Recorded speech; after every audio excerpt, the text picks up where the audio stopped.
Welcome to IVF This, episode 169, IVF and Perception versus Perspective. Welcome to IVF This. I'm your host, Emily Ginn. After 10 years of primary and secondary infertility due to both male and female factor infertility, I am now the mother to 3 beautiful miracles. I am married to my favorite person in the world. I'm a social worker, a life coach, and an IVF warrior. I'm here to teach you how to manage your mind and emotions during your IVF journey, to break free from anxiety and regain control of your life, even in the midst of infertility. I'm going to teach you how to say IVF this to how we think about, talk about, and experience infertility. Let's go. Hello, my beautiful friends. I hope you're all doing so well today. There's a lot of information that I want to cover in this episode, so we're going to jump straight in. I thought about separating this episode out into 2 different parts, but I think I got everything I wanted to include in here. But as always, if you have any questions or you feel like you want me to go into greater detail or you need help with anything that I talk about on the podcast or even things that you would like for me to talk about on the podcast, you can always reach out to me. As they say, the DMs are open, but also my email address. I do love to hear from people. I love to hear from listeners, potential clients, former clients, just people in general. So you can contact me through DMs on either Facebook or Instagram. You can also email me at hello@ivfthiscoaching.com. Maybe you want to get a call booked with me, but you don't see a time that works for you on my calendar. Just shoot me an email and we can get something figured out. But that being said, this episode is going to be pretty dense, so try and stay with me. I have a lot of notes, so I'm going to be looking at my notes to make sure that I cover all of the areas that I wanted to cover for perception versus perspective. And I hope you enjoy it. So here we go. When we hear the words perspective versus perception, we often think of them as kind of interchangeable. Maybe even we don't think about them at all, but they do have very distinct meanings and implications, right? So the world that we live in is like continuously shaped by how we see and interpret experiences, especially emotionally charged ones like the IVF or infertility journey. And so it's really important that we understand perception versus perspective. I want to share with you what they are, like clearly define them, how they're different, how one is more overall beneficial for your life and your growth and your healing, and then how we can shift from perception to perspective, right? So I've interwoven some examples in there, but we really, as always, I like to start with like defining the actual topic or the content. So let's start with perception, because I think that's where most people view, think about, and experience their life is through their own perception, right? So it refers to how we interpret the world and experiences around us, right? Filtered through emotions, biases, and social conditioning. It's immediate, not conscious, so it's unconscious, and can be colored or influenced by things like fear, frustration, hope, which is especially true during the IVF experience, right?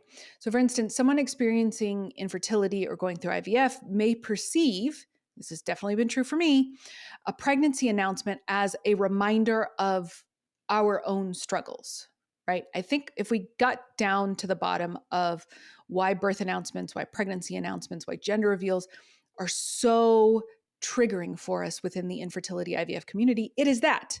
It is that we are filtering that information through the lens of our own struggle, right? What we are missing, and that creates an emotional response that's very grounded in pain. In contrast, perspective is a broader, more conscious way of looking at a situation or situations. It's very often described as like taking a step back or zooming out. I think I probably refer to it as zooming out more often than not. And so while perception is really immediate, a perspective kind of invites reflection. It invites taking that step back and really thinking about thoughtfully how you would like to respond and not just react to a given situation or situations.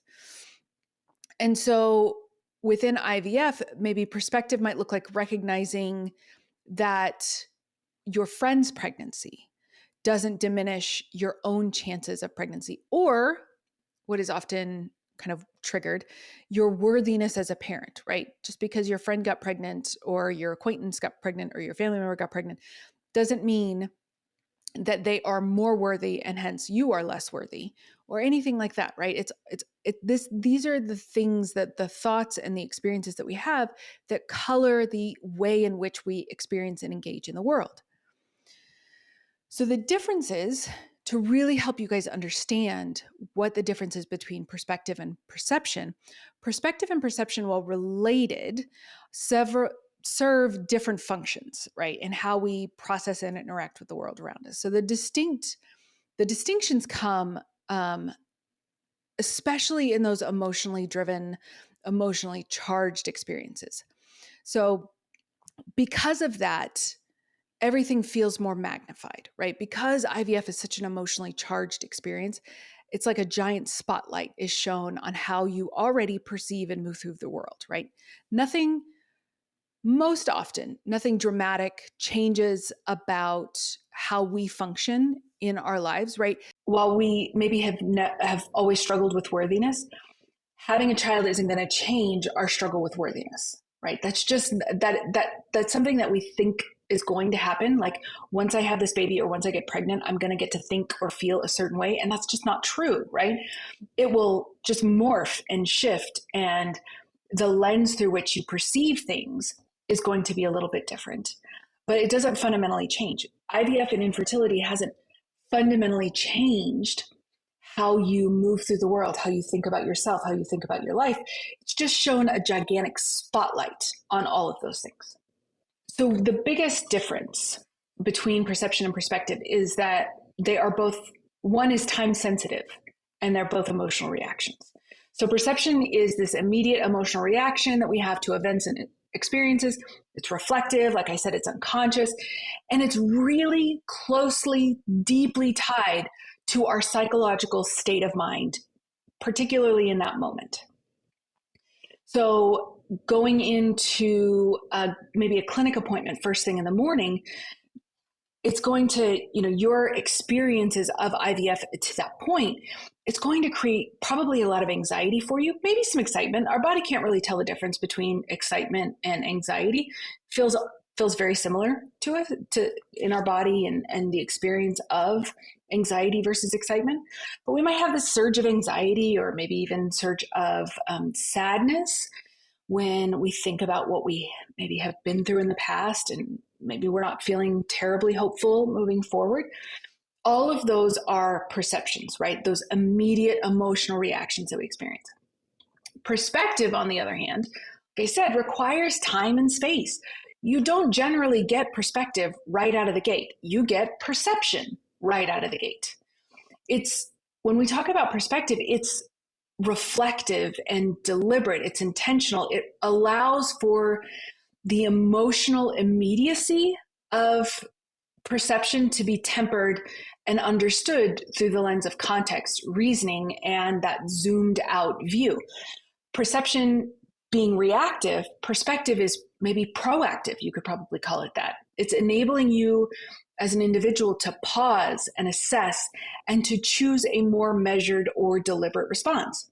Perspective gives us a chance to step outside of ourselves and view the situation from a more objective standpoint. And when we gain perspective, we can look at the same IVF experience, or the same experience, right, just in general, and recognize it being a part of a larger process or a step in the journey rather than a final outcome. I used to think about IVF as like the final outcome of our situation, right? So we went through 2 rounds of IVF, 3 transfers. We had overall 10 years of infertility. And I remember when we were going through IVF the first time, I almost thought of it as like the destination. That's where we're going. We're just trying to get pregnant. And then our brain does that to try to like compartmentalize and segment the activities, right? It's one of the ways that our brain tries to protect us from overwhelm, but doesn't do a great job. And so what happens is we become very fixated on the next thing that's coming, the next thing, the next thing, the next thing.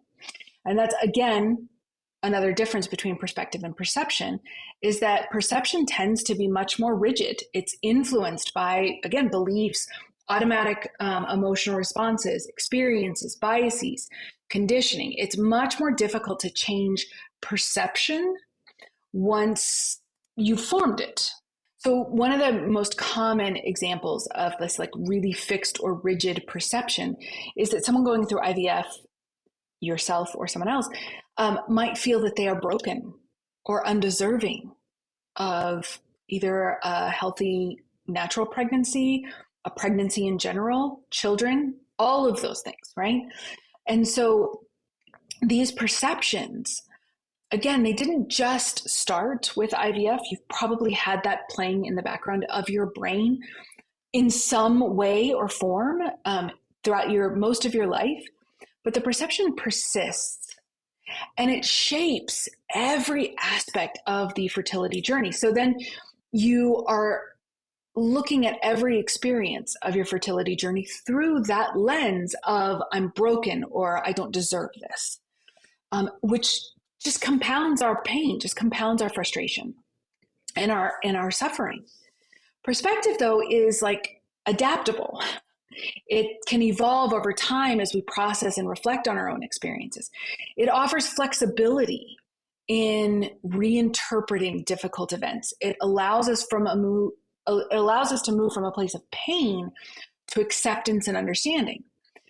One of my favorite kind of delineators between perception and perspective is the understanding of agency versus helplessness. Right. So I talk about agency a lot. A lot of my experiences, particularly early in the infertility and IVF journey, was that I didn't feel like I had any agency. I wouldn't have labeled myself as feeling helpless, but ultimately that was the feeling, right? So perception often places us in a position of helplessness because it is so reactionary, because it is so unconscious. And so when we react based on perception alone, especially in these kind of emotionally high stake situation, we feel like we're constantly at the mercy of these external forces, our doctors, biology, the universe, God, all of these things that we don't have any control over nor influence over.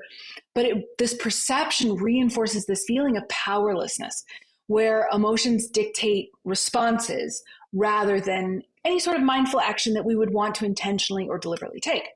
Perspective, on the other hand, is all about providing yourself agency, right? So it allows for recognition of what can and cannot be controlled. And if you've listened to me for any period of time, you've heard me say there are only 3 things in this world we get to control: how we think, how we feel, and what we do. That's it, right? So perspective allows for us to say, you know what, I want control of the outcome, for sure, we all do, but I don't have it. But I do have control over this, and that's what I'm going to focus on. When we talk about the agency, when I talk about like taking your power back or feeling more empowered, maybe just to even ask a question at your doctor's office, maybe you felt like you've been shut down in the past, which is your perception of asking questions or being inquisitive or just wanting to know more information. Maybe you were told you were demanding or you were just patently ignored, right? That is your perception. When you zoom out around perspective, you get to take back your agency and say, you know what, I'm paying for this service. Whether it's through insurance, private pay, maybe it's government funded if you're outside of the US, things like that. You get the opportunity to say, you know what, I am paying for this service, whether it's through taxes or whatever. I get to ask questions. I get to decide. I know that my perception previously has been based on XYZ, right? But now I get to choose. Now I get to move forward, and now I get to decide what I want to ask, how I want to know, all of that. Despite their differences, perception and perspective have a lot of commonalities in how we make sense of this world. So they're both interpretive lenses, right? Perception and perspective are both ways of interpreting and filtering our experiences. Perception is the first instinctive filter through which we process events. It's immediate, it's reactionary, all the things that I've said. Perspective builds on perception, right? So if perception is like the baseline of how you interpret things. Perspective is that next step up, right? It's that intentional thinking that we want to always build on. It's reflective interpretation instead of reactive interpretation. Together, perspective and perception help create the narrative of our lives. It's just that people tend to rely very heavily, much more heavily on their perception rather than their perspective. Both influence our emotional experience. Both perception and perspective shape all of our emotional experiences. But they just do so in different ways, right? Perception triggers the initial emotional reaction to an event, whether it's like joy, sadness, frustration, anxiety, whatever, right? Perspective doesn't necessarily like diminish the emotion, but it allows for more emotional regulation, right? It helps us to contextualize and understand these emotions, which lead to a more measured and intentional response. It doesn't take away the emotion. And I want to be really clear about that. You might be hearing me and you think, wow, perspective sounds amazing. I just want to have that. You're not going to get away from perception. Again, perception is immediate. It's involuntary. You're going to have it. It is that initial first thought. Perspective is that second thought, that intentional thought that I talk about, right? And it's really important that you understand that perception does not take away the pain, right? We can contextualize anything that we want, right? We can intellectualize anything that we want. It doesn't mean it takes away the pain. You're still going to experience pain, even though you can provide yourself perspective, okay? I didn't mean that to be a downer, but I just want to make sure that I explicitly say that. They're both cognitive and emotional processes. Perception and perspective both rely on cognitive processes, but they engage in different ways. Perception operates from an unconscious place. Perspective operates from an intentional place. They influence one another. They are deeply intertwined. The perception forms a foundation of our experiences, but perspective can help like shape how we view our perceptions, if that makes sense. Perspective, in my opinion, and the opinion of a lot of people, it's not just Emily, but the perspective is by far one of the most beneficial self-care, emotionally regulating, grounded things that you can develop, right? It's a skill set that you have to develop. It doesn't come born to us. If nothing else, we're instinctive creatures. So most of us are really ever aware that there's a difference between perspective and perception, right? We don't even think about it. We just think about our perception of the events, right? If you've ever heard the phrase "perception is reality," that's a corporate phrase that has been said, customer service facing thing that has been said, but it's not true, right? It is true for the person, I will say, but it is not universally true, right? Because perception is a subjective view rather than an objective view. And I'm going to talk about that in just a minute, but we want both, right? We just want to be informed of the perspective and not solely relying on the perception. And you can usually tell the difference, right? And for me, when I think about perspective versus perception is generally, by and large, going to be like from a triggered place, right? I'm not going to feel great. I'm not going to feel grounded. I'm not going to feel calm. I'm not going to feel at peace coming off of perception. When I step back, zoom out, and have the perspective, that is usually when I can find more calm, more groundedness, more peace, even if it is in the face of pain, right? So after the work that I've done, I can kind of tell the difference. And I think when we get to the section in just a minute about how to kind of engage more perspective, you're going to kind of figure out what your tells are too. So I know I can tell from my own body if I'm engaging in perspective versus perception. And I think that might be true for you guys too, although it's just going to depend on how you experience, right? I experience my emotions more than I think about my thoughts. Some people are the exact opposite. So I don't want you to think this is a one size fits all sort of thing. But while they're both important, perspective offers really distinct benefits that lead to just an overall general emotional healthy emotional outcomes, right? So we tend to have more constructive responses. We tend to be more grounded when we have perspective. So first and foremost, perspective is resiliency building, right? Resiliency has always been like a double-edged sword for me, because you have to go through some really hard shit in order to become resilient. But one of the benefits of perspective is that you're actually doing something with maybe some of the hardest things that you've ever experienced in your life. I know for me, going through infertility and IVF over, a decade span, the perspective that I gained around compassion and empathy and grief was life changing. I mean, I literally pivoted my entire career path around that because it was such a perspective shift for me. And that was part of my resiliency building, right? I was able to kind of figure out how to do that and be more resilient as I gained perspective. When I tell you the emotional regulation piece cannot be overstated, it is so important, because when perspective helps you regulate your emotions, it offers you a buffer between the immediate emotional response and the long-term outcome. So one of my coaches, I honestly can't remember who it was, and not that it's that important, but they would talk about perspective or responding rather than reacting as like this sacred moment, right? With a sacred moment where you get to decide whatever the decision was, right? Even if you wanted to lay in bed for 3 days, not shower, and wallow while you're eating, chocolate chip ice cream, that was still your intentional choice, your deliberate choice. And you had a reason for choosing that. And so this like sacred moment, I remember very distinctly, those were the two words that were used to describe this. That sacred moment where you get to, that is where the emotional regulation lies, right? Emotional dysregulation is all about reactivity.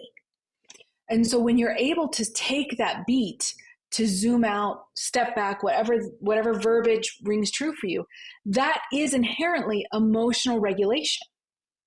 And if you're anything like me, emotional regulation is one of the most difficult things for you to manage because we are such instinctive creatures, right? I know for sure, for me as a neurodivergent, emotional reactivity is like my life's work. But when I'm able to slow myself down long enough to take and have that sacred moment, I really can almost feel myself regulating just in that moment. Like I don't even have to do any more, somatic exercises or pound on my chest or bilateral stimulation, all the other things that we talk about on this podcast. I'm actually able to start the emotional regulation process just by slowing myself down to decide intentionally how I want to do things. Perspective actually improves your ability to problem solve and make good decisions because you're intentionally thinking. You're not just reacting, you're responding. I was talking about this just a moment ago, but one of the greatest things that I gained was the enhanced empathy for people experiencing similar or just people experiencing life. Life is hard, right? And so I gained from that perspective, I gained a lot of empathy. When I was able to zoom out and have that perspective, it only improved my relationships, whether it was I needed to draw specific boundaries around, how I, interacted with people or how people interacted with me, or just voicing like, this is something that I need from you, right? So often the people who are around us and supporting us during the IVF or infertility journey, they want to help. They just don't know what to do. And the world has done a really piss poor job in trying to help people understand how to help and support people, right? We'll offer platitudes, we'll offer, those one-liners, but really when you have that gained empathy, you can sit with someone in a moment of darkness or a moment of sadness or a moment of difficulty and not have to feel so uncomfortable because you've kind of zoomed out and you can see, oh, I remember when I was going through something similar to this, I didn't actually need anyone to do anything but just sit with me, right? I remember one thing that someone said to me that was so incredibly impactful one time. They were like, we don't even have to say anything. I can just sit with you. And that's what we did. Because when people are around you, you feel like you have to entertain them, right? That's perception. Oh, they're here. I have to entertain them and talk to them. Perspective is zooming out like, oh, they're just here to be with me, right? And then just, again, the overall improved emotional well-being that you get from shifting from perception to perspective. So how? I've done a lot of talking and I know I need to wrap it up. I'm coming up on the 30-minute mark, but I would be remiss if I did not talk to you about how to shift, right? It is gradual. It's not going to happen overnight. It is an ongoing process of intentional effort. That doesn't mean that it's like this slog that you have to get through. It's going to be like, oh, I did a really good job finding perspective on this. Oh, I just lived in perception all day for this, right? Nobody bats 1,000. That's not a thing. You're not going to do it perfectly. Drop your expectations all the way to the floor. Really, it's just kind of like a process of seeing what works for you, right? For me, one thing that really works is sometimes I have to physically take a step back, like move my feet and my body backwards as like a signal to my brain is like, oh, I need to take a step back, right? Not just figuratively, but intellectually, emotionally, give myself that moment of pause before I react. It doesn't happen all the time. I will still react to things. And I've been practicing gaining perspective for a long, long time. So before I go through the list of like how you can build out perspective, I want to make sure that you understand it's not going to happen overnight. It's going to be gradual. You're going to have hits and misses and triumphs and victories.